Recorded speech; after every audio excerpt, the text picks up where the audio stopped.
One day, a city stockbroker decides he has just had too much.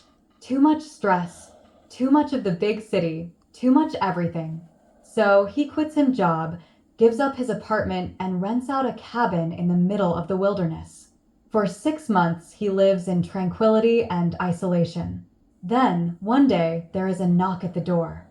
He opens the door to see this huge lumberjack with a giant beard shuffling from foot to foot nervously. Eventually, the big man speaks. I'm your neighbor from the cabin about a mile down the road. Anyhow, I'm having a party on Saturday and I wondered if you'd like to come. The guy pauses for a second and then replies, You know what? That would be great.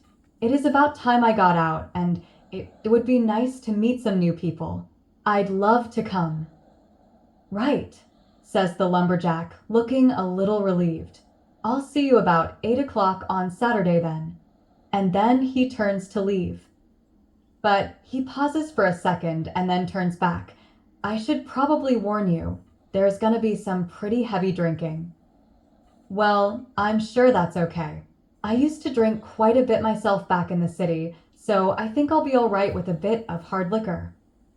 Right then, says the big man. Well, 8 o'clock then. But as he turns to go, he pauses again and turns back. Yeah, I should also mention, most likely there will also be a bit of fighting before the evening finishes. Well, okay, the guy replies. I mean, I get on pretty well with most people, so I don't see that being a problem. But if it gets rough, then I am sure I can take care of myself. Right then, says the big man. See you at 8 o'clock then. But once again he pauses and turns back, scratching his beard. So I probably also need to tell you, there might be some pretty wild sex. The guy perks up a bit at that.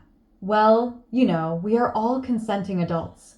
And after all this time out here alone, I don't think I'd have any problem with some intimate company if that's what happens. Okay then, says the man. Well, see you Saturday. And with that he turns and starts to stroll away. Oh wait, just one question, says the guy. What should I wear? The lumberjack pauses to think and scratches his beard again. I don't suppose it really matters much. I just gonna be you and me,